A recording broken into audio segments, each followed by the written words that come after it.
And it was kind of an embarrassing question for me because I realized I didn't have an answer. And at that time in my life, at 16, you didn't have a concept God of that. was not a priority in my life. And she knew that, of course. She was just trying to stir those questions up, but I'll never forget it. Life is like a roller coaster, but it's better when we go through it together. Welcome to the Candace Cameron Bure Podcast. We're here to share conversations about life's challenges, celebrations, and everything in between. Priscilla Shire is with us for season 8. Come join us.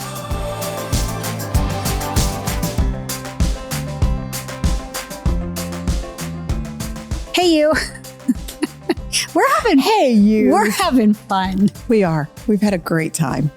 You just walked in with about 6 purses on your person. Did. Absolutely. Because I think both of us are bag ladies. Yes. I don't think I have quite as many good ones as you do, but I've been admiring yours while we've been in your studio. So I just decided to put them all on. It was pretty funny. Yeah. I now see the mischievous Priscilla. Yeah, I'm a little mischievous. It's so cute. I have enjoyed this journey with you. Yeah, it's been so great. Thank you for having me. Yeah, no, it's been such wonderful conversation. And we've been talking about surrendering it all to God and becoming ultimately the person that he wants us to become. And we talked a lot in our last episode about the women who shaped us and being ambassadors for Christ and leading well. And teaching others as we grow. So this week, I really want to lean into that, into discipleship, and specifically, how do we find mentors? Mm-hmm. How do we find people to disciple us? Some people might be thinking, especially if a younger person, if you are, a teenager, if you're college age, if you are just a young adult.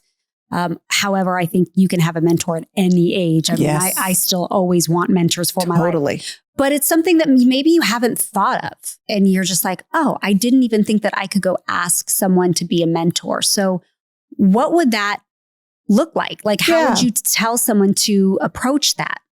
Well, I'm thinking of a biblical picture of that. And then also illustrations from my own life. But in the Old Testament, you see Elijah and Elisha. And they had this unique dynamic where they were very much relational and intimate with each other in a relational way and connected to each other. And there was the older, wiser prophet that's pouring into the life of the younger and giving him guidance and wisdom and blessing his journey. And in that, you see this older guy, Elijah, he literally goes and finds Elisha. It's almost like the responsibility is on him to go look for an Elisha.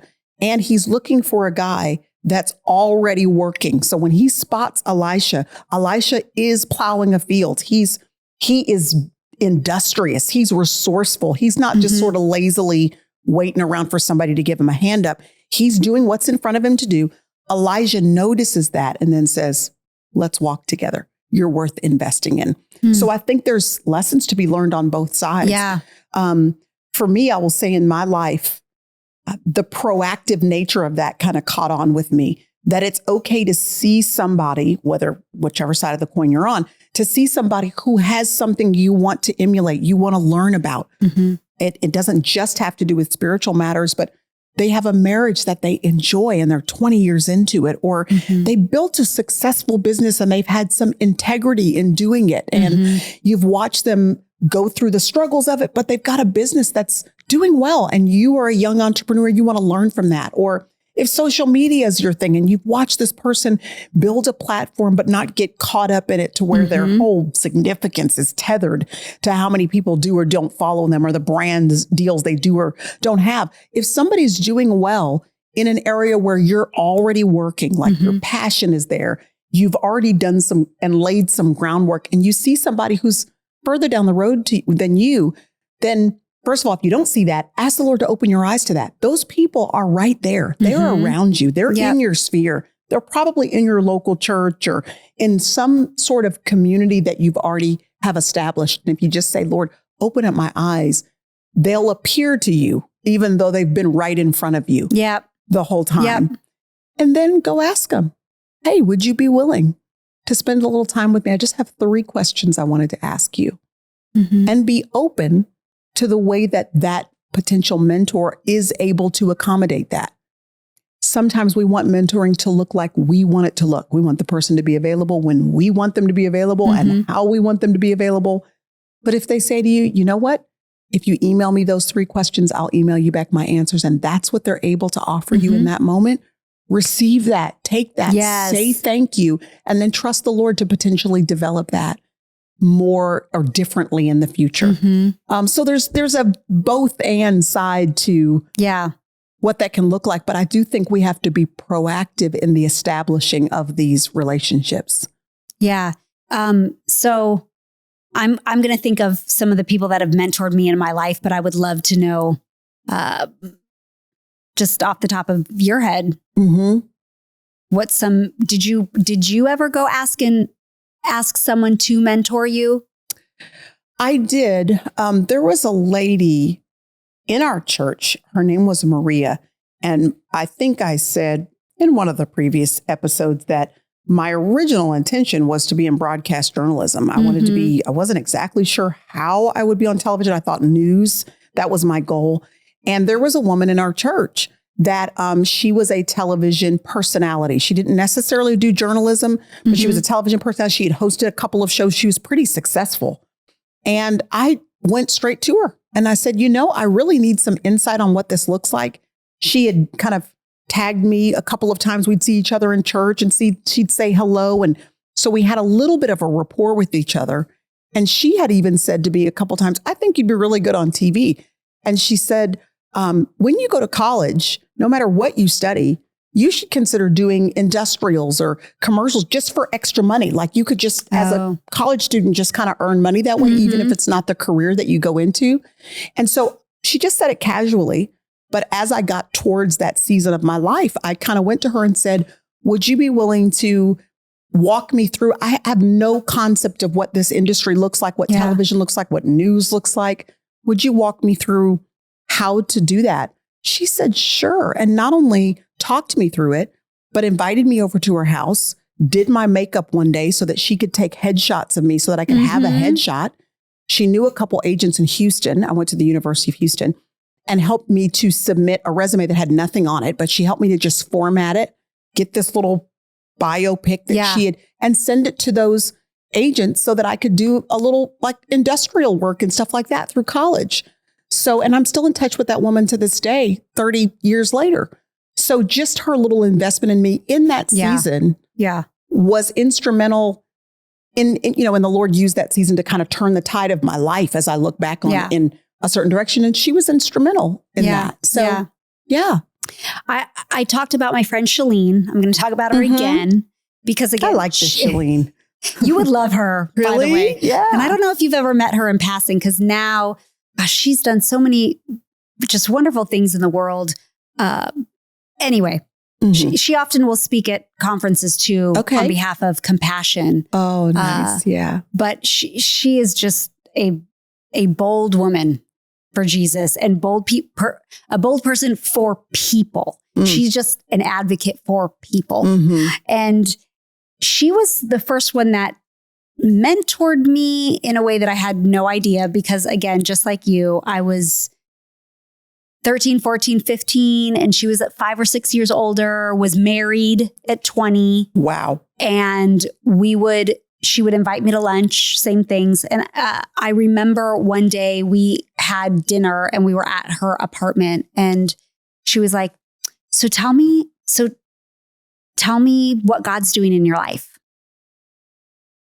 And at that time in my life, at 16, you didn't have a concept God of that. Was not a priority in my life. Yeah. And it was kind of an embarrassing question for me, because I realized I didn't have an answer.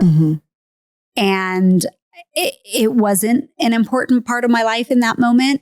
And she knew that, of course. She was just being, you know, just trying to stir those questions up. But I'll never forget it. And she would, kind of probe. She would just gently say, like, you know, because she's also very bold in her personality, it didn't feel like she was picking on me, but she was never shy to ask something.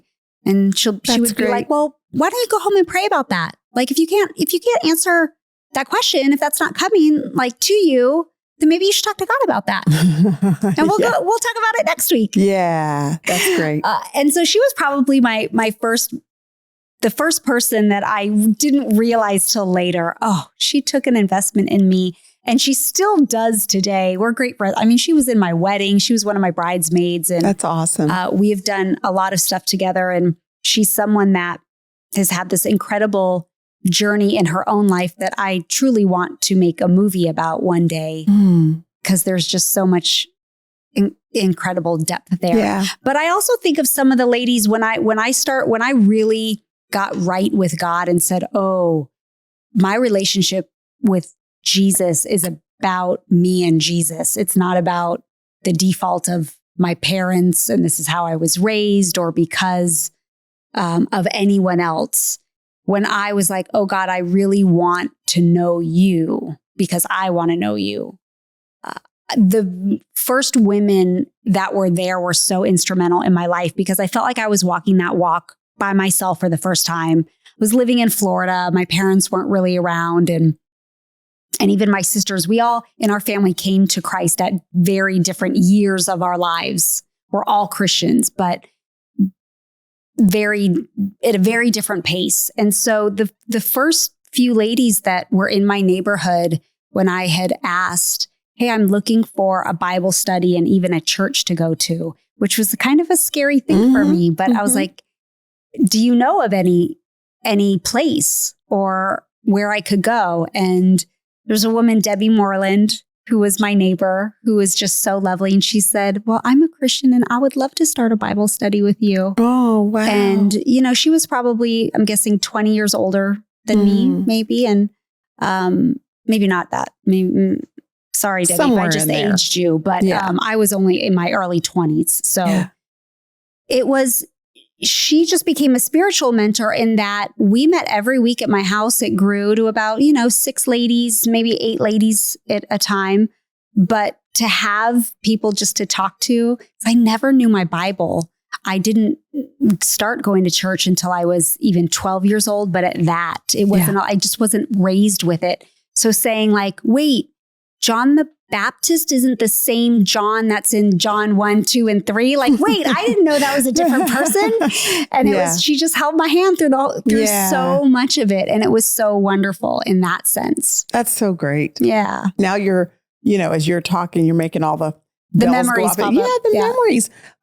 As a young wife, I wanted to do what I could to make my home a sanctuary for my husband and then children eventually.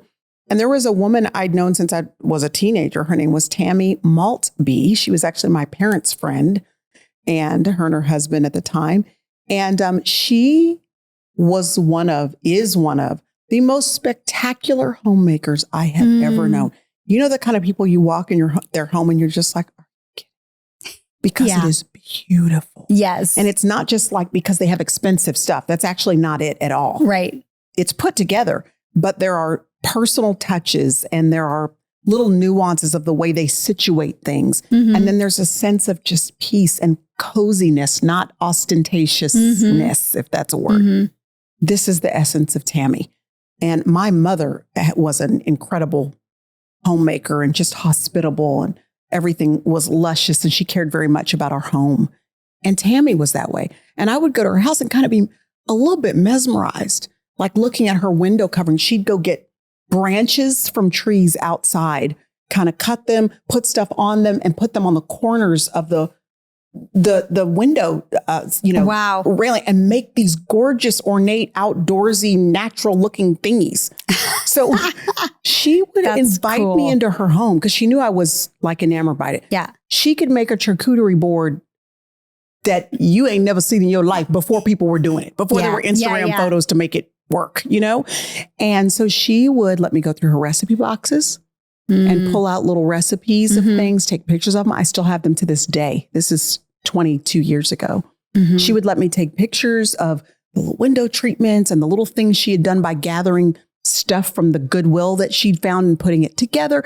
So I would take pictures through her house and she'd show me how to make it, how she did it. Not a big deal. Priscilla, if you have a bunch of people coming over, and you need to feed everybody, but you don't have a lot of time to do it or a lot of money to do it. Here, take a picture of these 3 recipe cards. This is what you do.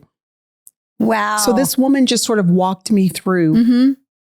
Oh, she even let me stay. She invited me over as a guest overnight.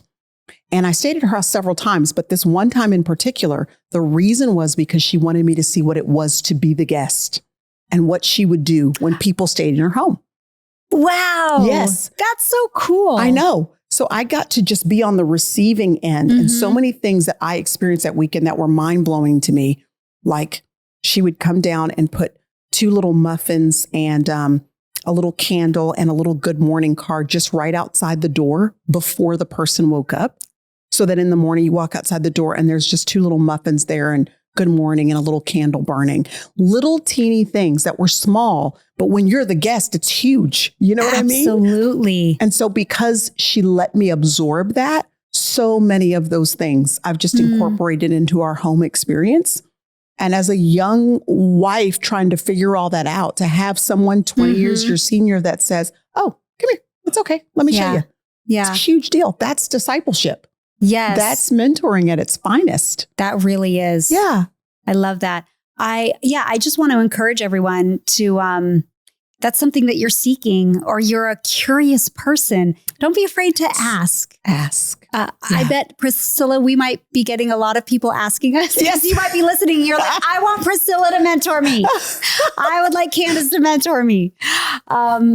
We might get a lot of requests, but I do like to pick and choose people, and it's usually someone I know. Yeah, so or there that's in your feels like that's sphere. in my sphere, Right? That I can do that with. But it's really important. And as I get older, I just the Bible tells us that the older women should mentor the younger women. And that's important to me. I'm of that age, so I get to disciple. Yeah, it's a big younger deal. women, and I love that. And I love you encouraging people to look right around you. Like seriously, ask the Lord, who's in my sphere that you've already put in front of me and I have not noticed? They're the ones that have something of value to offer. And not only that, but Lord, open up my eyes to see what I have to offer. Because at any point in your journey, you are both Elijah and Elisha. Yes, exactly. You're both, that we always need somebody pouring into us. But there is someone that's coming up alongside of you or underneath you in age or in maturity level, or they just are starting a process you're a little bit down the road in, relationally or financially or whatever. You have something that to you seems like no big deal, maybe because you've done it for so long, or it's just been a part of your life for so long. You don't see the value. You don't see that everybody doesn't have that. They have no idea. Like even a few moments ago, you were talking about Christmas traditions and you just casually said, it's no big deal because a lot of people probably do this. And some people probably do, but there are so many that even just you sharing that tradition sparked in them an idea that they never considered because their life didn't offer them an opportunity to see that play out. Yeah. But we always take casual the things that are part of our story. We think, oh, everybody does this. Yeah. Everybody knows this. And the truth is they actually don't. There's somebody around you who would love for you to share that very simple thing with them that will be life-changing for them. Hey parents, are you looking for a fun way to teach your kids good and wholesome values? Well, check out Generous Kids Book Club. You can subscribe monthly to get our beautiful hardcover book, plus stickers and activities, or you can grab the 10-book bundle. Head to generousfamily.com to explore all the options. And I also want to encourage that the generation right above us, our moms. So if you are in your 70s, 80s, maybe you are a great grandparent or a grandparent, whatever that is. In talking to my mom and dad, sometimes as people age, they can feel like they don't have purpose anymore, which breaks my heart. I can talk about that a lot. It hurts me in conversation. Because I know that the world doesn't value the wisdom of age. And so I also want to encourage you listening that we need We sure everyone. do. So I'm like, if you're thinking, I'm almost 80 years old, what do I have to offer? I'm like, you have so much. Please, please, please, because I still want to be mentored. But I think of my mom with my daughter, grandma mentoring her granddaughter. It's so important. Yeah. So Absolutely. It's like never too late to be a mentor. I thought we would take the next a little bit and answer listener questions and just a couple more than we normally do, because while I have you here, Priscilla, I just want everyone to glean as much wisdom as possible. So, and because we get thousands of emails, I want to try to get through as many as we can. So this one is from, let's see. This one's from Tammy. She asks, how do you gain emotional intimacy in your marriage? What does it look like for you? How do you start to grow this when you've never had an example in your upbringing? I want to know this to learn it for my kids and my grandkids one day. So emotional intimacy in your marriage.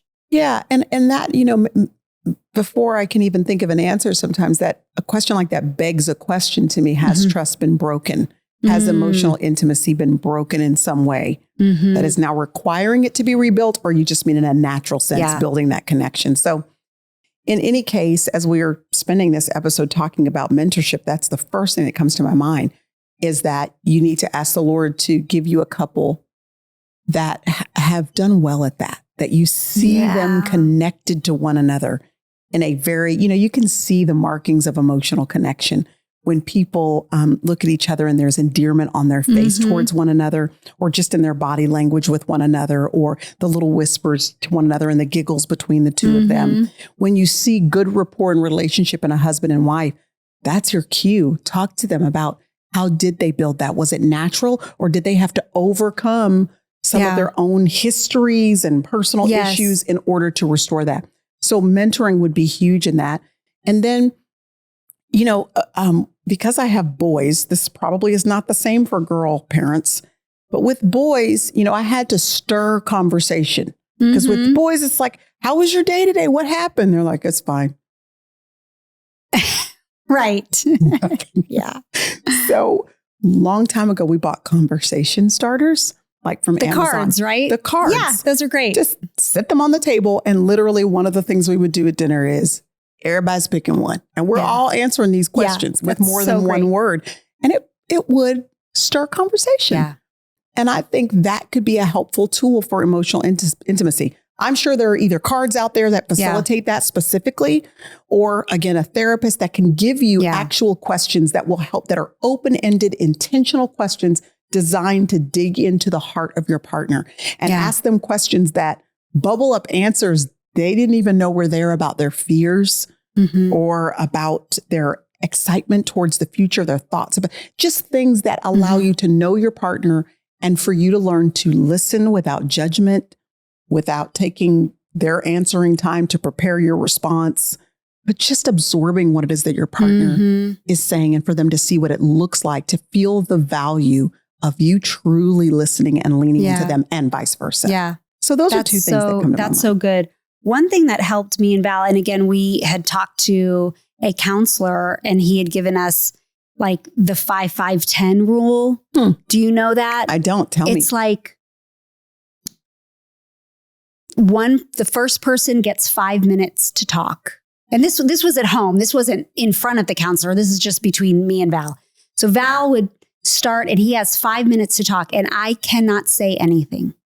I have to listen for 5 minutes and he gets to tell me whatever he wants to tell me. Now he could share his day with me. He could tell me things that are on his mind, what's bothering him, whatever he wants to use it for, but I can't talk, which means I can't get defensive and say, I can't do that. I have to listen. And then the next 5 is now I get to spend 5 minutes and talk.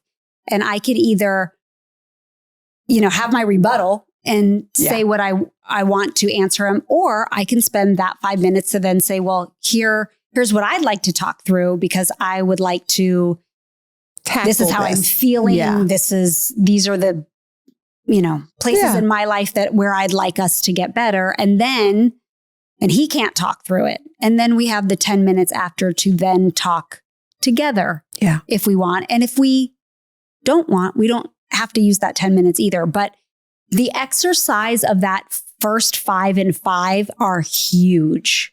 And obviously you have to have a willing partner. I think that's always the hardest part. That's right. Is when one partner isn't willing to be emotionally available. But things like that tool, because again, if it's not all about complaining, like this is what you did wrong, but you use it as a place of saying, hey, I would like to see us be more emotionally connected or share more things in our day. Or I'd like to feel like you've listened to me. Always, it's like kind of a therapist rule. It's like when you put it in first person and talk about yourself, like I would like to be more emotionally available with you instead of you're never emotionally available. You never talk to me about this. You don't open that, then it puts someone on the defense. Right. But when you say, I would like to be able to share this with you. And I hope that I want you to feel like you've listened to me. Yeah. And I would like to know genuinely how you're feeling. And I hope that you would share that with me. I mean, it's ways in which you use your language. Yeah. So anyway, hopefully those are helpful things. Tammy. Okay, this one's from Addison. She says, hey, my grandma just passed and I have had a hard time grieving. So Priscilla, I think you have a lot of experience with this. Do you have any advice on how to recover or allow yourself to grieve? Oh my goodness. The end of your question, not Tammy. This question is from Addison. The end of Addison's question was actually my answer, which is to allow yourself space and margin to feel whatever you're feeling. I think that is the hardest thing about grief sometimes, is that grief manifests itself very differently for people. It's been very interesting for me, for example, that the main way grief has shown up in my life is through just a lack of motivation, just a general lethargy, not necessarily in sobbing and tears and depression, but a lack of that engine for productivity. Yeah. It's been going on for quite a while. And as I've talked to the Lord about that, and I mean across the board, about work, about ministry, about I just have felt kind of like, not motivated. I'm not used to that. And as I've talked to the Lord about that, even spending time with the Lord, just not that engine for a whole year. My devotional time, when I would take a walk like an hour every day because I love walking. And part of that walk would be listening to, there's this great podcast where they read the Bible through in a year. Truth's Table is the name of the podcast. And they did a Bible reading through in the year.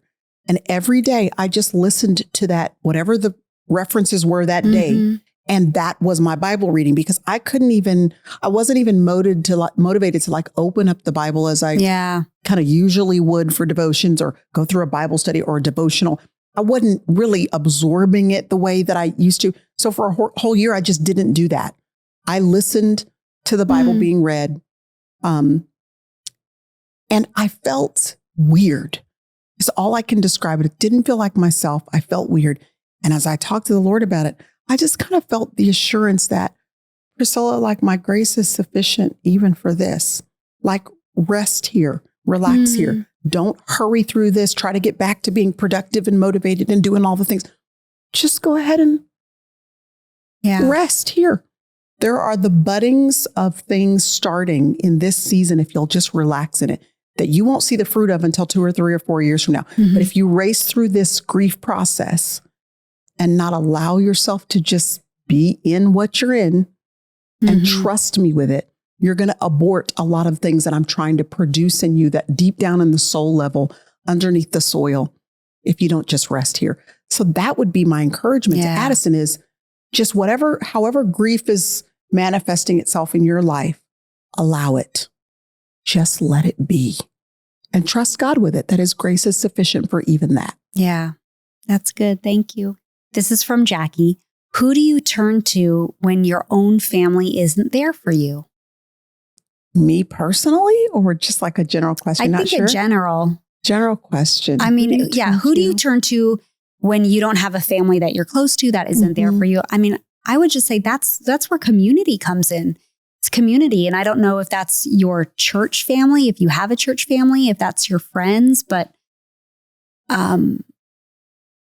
I mean, that's where we would naturally go to. But like for you, Jackie, I want to make sure that you have trusted community. Yes. That's giving you so good important. advice and solid advice.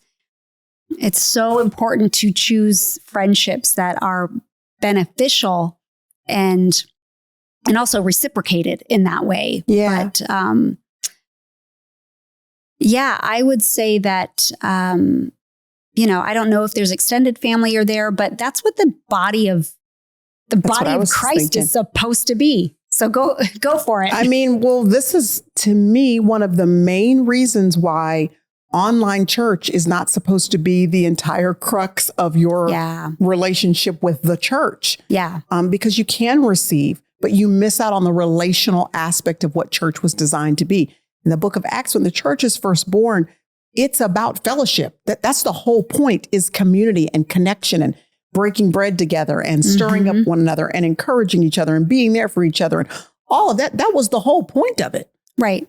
And the encouragement that you need when life is happening, you cannot really get when you're sitting at home on your couch listening to the best sermon, but you're going to need some people to walk that sermon out in your life the next day, on Monday and on Tuesday. So, particularly, I'm aging us again, but for the younger among us who have, in our technologically advanced age, have the beautiful benefit of online ministry and church. Wonderful. Absorb all that. Listen to all the great teaching that you want to. And also be planted in a local body of believers where you are not just there to receive.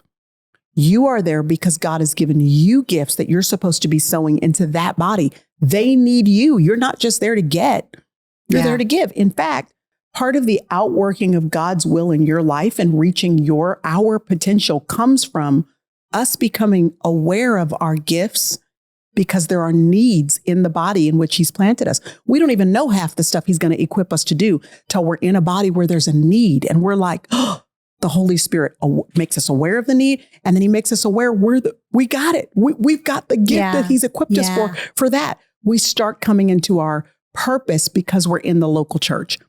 And part of that purpose is attached to people, that there's a person there. We don't even know they're our assignment and we're their assignment. We don't even know they're going to be lifelong friends. We're going to raise kids together. We're going to get married around the same time and be the couples that grow together for 50 years. We don't even know our grandkids are going to be playing with each other decades from now. You don't know that when you're starting to build community, but then these become lifelong God partnerships in family and in business and all these layers. And you have people that you're connected to in heart and mind and soul that you can do life with. So I would just encourage her and all of us to be planted in the church. I agree. Okay, we're going to do one more before we wrap it up. This is from Amanda. And she says, I've grown up in the church and I am firm in my faith. But one thing I struggle with is how to talk to my family and friends about Jesus, especially those who live in, the world, without coming across as pushy or judgy. Any tips? This is Evangelism 101. Yes, it is. The first thing that comes to my mind really is putting the responsibility of that back onto the Lord's shoulders. I love that answer. Yeah. Just like, Lord, would you give me organic opportunities that I do not manufacture? I love that. Yeah. There's a question that they want answered that even if it's a question born out of skepticism, that they're kind of snarky when they ask it or sarcastic, but it's a question they ask, or it's a need that they have, or it's something they see about my life that they're intrigued by. Anything. It doesn't matter. Something they saw on TV, it's just something that opens the door. And then in the Gospels, I think it's in Matthew, it's like, do not worry what you are to say, but in that moment, the Holy Spirit will give you the words to communicate, and trust the Lord with that. Yeah. Yeah. I love that. And I would also say that let Jesus shine on your face and in your speech and in the way you carry yourself and the way you walk and talk. Because in that, you can share Jesus, again, without trying, like you said, in the way that in conversation, if there's just a conversation and you say like, I was praying about this. Well, maybe they're not people of prayer, but you've now just said like, well, I was praying about God working on this in my life. And that's just your own natural conversation. So you're not pushing it on them, right? But you're talking and they know that that's important to you. And there will be so many opportunities because I know with my friends that don't share my faith with me, yet when there's times of struggle or hardship, I'm often one of the first people they'll reach out to and say, would you pray for me? Yeah. Things like that. Yeah. So I'm like, it's just like, be who you are in Christ. Don't hide it because someone else doesn't share your Christian faith with you. Mm-hmm. Don't be afraid of using, I call it Christianese, a Christian language. I mean, not to like talk above and beyond, but don't be afraid to express those things in your life because I don't know. I just find that often people kind of like a magnet, they become a little bit like, hey, I like that. Yeah. There's a peace about them or a love about them, a joy about them. So That would be my suggestion too. Okay. Well, that was great. I love getting to answer through some of those questions. And next week is going to be our last week together. Unbelievable. Yeah, this has been so much fun.